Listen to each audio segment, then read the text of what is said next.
¿En qué creían los estoicos? Sin mucho esfuerzo quizás podrías responder en la virtud, en el control de las emociones, en la vida recta, ya que bastante se ha dicho sobre el estoicismo como una filosofía práctica, pero lo cierto es que hay algunas cosas detrás que nos son interesantes y que aportan cierta dimensión a esta doctrina, configurándola como algo que va más allá de lo meramente proverbial. Así que prepárate un café y abre la mente porque esto te interesa. Según Zenón de Sitio, los estoicos llamamos naturaleza a lo que otros llaman Dios. Es decir, según palabras de Fernando Savater, para los estoicos Dios era el orden riguroso de acuerdo al cual funciona todo lo que existe y del cual formamos parte los hombres, sin más ni menos privilegios que cualquier otro ser. Así que desde el vamos tenemos que descartar la fe en una divinidad personificada, porque de hecho en la antigüedad era muy común que los filósofos no se llevasen bien con los dioses a los que le dedicaban estatuas o templos. Pitágoras y Empédocles, por ejemplo, crearon sus propias sectas para rendirle culto al entendimiento y a la naturaleza. Otros filósofos como Sócrates o el mismo Diógenes cuestionaban las tradiciones religiosas griegas. En ese sentido, un autor católico y discípulo de Ortega y Gasset, como lo es Julián Marías, opina lo siguiente: Dios y el mundo aparecen identificados en el estoicismo. Dios es rector del mundo, pero a su vez es sustancia, y el mundo entero es sustancia de Dios. Me parece en lo particular que la idea de Dios más bien contribuye a la confusión. Para fines prácticos es mejor hablar de una sustancia rectora, y es por eso que otros autores prefieren hablar de logos, refiriéndose a la concepción de Heráclito, donde el universo es un todo que vive y sobre todo piensa.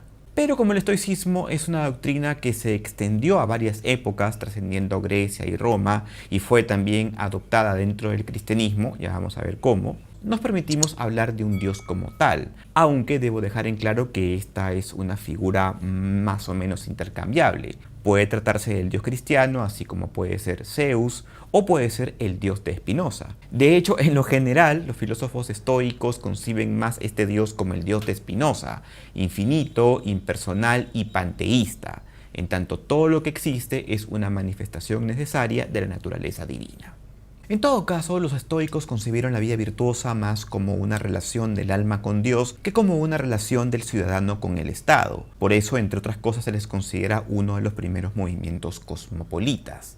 El estoicismo, además, era apolítico, es decir, no es que esta doctrina esté en contra de la política. Para ello no hay mejor ejemplo que el emperador Marco Aurelio y el senador y cónsul Séneca el Joven. Pero los estoicos no iban mucho por ese camino, no tenían una posición política predominante. Es como el cristianismo, que como vamos a ver, adopta varios elementos estoicos. En este mismo sentido vemos, por ejemplo, cuando a Jesús lo acorralan para que opine contra el emperador y el tributo, él sabiamente responde: a Dios lo que es de Dios y al César lo que es del César. Cada cosa en su lugar, que es un principio estoico. Ahora, aquí es interesante repasar las palabras de Bertrand Russell en su libro Historia de la Filosofía Occidental.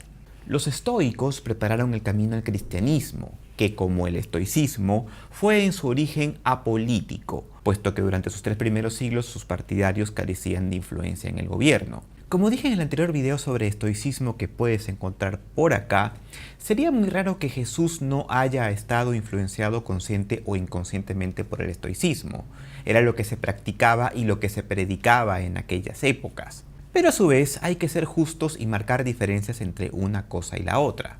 El estoicismo no es tan prometedor como el cristianismo. El estoicismo no te promete un cielo, no te promete vida eterna, no te promete necesariamente la felicidad. Pero sí lo que tiene a su favor es que es más permisivo. No juzga a los ricos si su fortuna es bien ganada. No te pide que des la otra mejilla. No te cohíbe ni te condena por falta de humildad, entre otras cosas. A la sazón, los primeros estoicos eran muy admiradores de Sócrates. Él era su modelo de rectitud. Propiamente valoraban su vida virtuosa al margen de los designios del Estado, su temple y también su serenidad ante la muerte. También habían tomado nota de Heráclito y su idea del fuego. Los estoicos, al igual que Heráclito, creían en un principio que solo había fuego y que los demás elementos, el agua, el aire y la tierra, habían emergido gradualmente de él. También creían mayormente que en algún momento habría una conflagración cósmica y que todo regresaría nuevamente a ser fuego.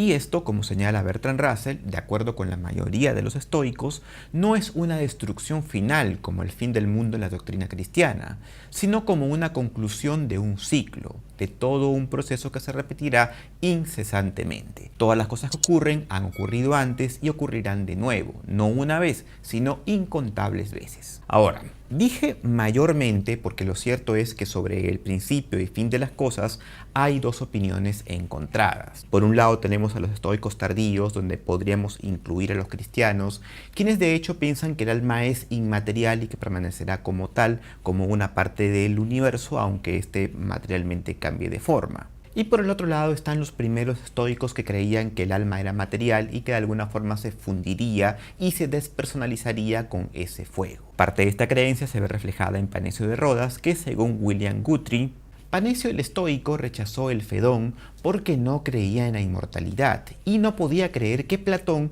se hubiera tomado tanto trabajo en demostrarla. Panecio de Rodas era un filósofo principalmente estoico, pero su doctrina era más bien ecléctica. Panecio tomaba elementos de Platón y Aristóteles, y en el caso concreto de la mortalidad del alma, él en realidad sí que creía en la eternidad del mundo. Admitía que existía una providencia o fuerza superior, pero que ésta tenía una intervención general que no aplicaba en casos particulares. No existía, por tanto, un Dios redentor que iba a salvar tu alma. Simplemente con la muerte se acababa todo. Panecio estaba más cerca del pesimismo que del cielo cristiano. En realidad hay que decir que a los primeros estoicos no le deslumbraban mucho las ideas trascendentales, eran más bien fatalistas, de modo que la filosofía estoica estaba diseñada por y para la vida presente. En ese sentido, más allá del fraude del estoicismo de TikTok, el estoico no buscaba en estas enseñanzas la superación personal, el éxito en los negocios o conquistar mujeres. Lo que buscaba era la idea de la virtud, que era autosugestiva y reconfortante. Ahora tú me dirás, pero ¿cómo te puede reconfortar el ser justo, el estar en control, la excelencia y tal, si no obtengo nada a cambio? Y he allí la derrota moral del mundo de hoy, que por utilitarista todo tiene que servir para algo. El estoico no era utilitarista, de allí que no hubiera promesas de fortuna, vida eterna o grandes monumentos. El estoico en ese sentido era una anticipación del imperativo categórico de Kant. Era una persona que obtenía satisfacción en ser el modelo ético del mundo que él quería, aunque éste no le correspondiera en lo absoluto. Y de allí la cita de Russell con la que inicié el video anterior. Hay en efecto un elemento desabrido en el estoicismo. No podemos ser felices, pero podemos ser buenos. Intentemos por consiguiente que mientras seamos buenos, no nos importe ser desgraciados. ¿Qué diferencia con el estoicismo actual, que es más fraudulento que el evangelio de la superación? Biblia y chequera. Ahora bien, para completar el video quería referirme a dos aspectos aún menos comentados sobre el estoicismo. Llámalos curiosidades, aunque desde luego creo que de alguna forma tienen más que ver con el carácter ecléctico de esta filosofía que con sus principios fundamentales. Julián María señala que los estoicos creían posible la adivinación. Vamos, que esto no tiene tampoco nada de extraño. Toda rama del saber humano siempre ha apuntado a explicar el presente, conociendo el pasado e intentando predecir el futuro. Creo que en ese sentido no nos cabe la duda de que la ciencia puede predecir cosas. Puede predecir un eclipse, puede predecir el paso de un huracán, etc. La filosofía en su justa medida también puede hacerlo. De hecho tengo un video dedicado al respecto. Bueno, la cuestión es que en ese sentido los estoicos creían que era posible la adivinación. No tanto como la lectura de cartas, la alineación de astros, sino por estar en armonía con la providencia, con la naturaleza, con Dios, con el logos, con el todo. Cosa que para fines prácticos podemos entender como que el que piensa, o tanto más el que piensa mejor, tiene más posibilidades de acertar un resultado que el que no hace uso de la lógica en lo absoluto. Y me viene muy bien hablar de lógica aquí, ya que la filosofía estoica también ha hecho grandes contribuciones al terreno de la lógica, que si bien es la rama de la filosofía menos apasionante, es la que la sostiene enteramente. Y bueno, ¿qué cosa hicieron los estoicos? Pues los estoicos fueron los creadores de la lógica proposicional. Así lo advierte Guthrie. Para la historia de la lógica griega es interesante que la fórmula proposicional que acabamos de expresar la usaran por primera vez los estoicos, que han sido los llamados descubridores de la lógica proposicional. Ahora su sistema ha sido objeto de reconocimiento como una obra maestra semejante, si no superior, a la lógica de Aristóteles. Y bueno, estos eran unos apuntes que quería comentarles, espero que les haya servido de alguna forma para poder entender en mayor dimensión lo que es el estoicismo. De momento se despide de ustedes, amigos José, esperando que estén bien, que tengan una excelente semana. Per aspera ad astra.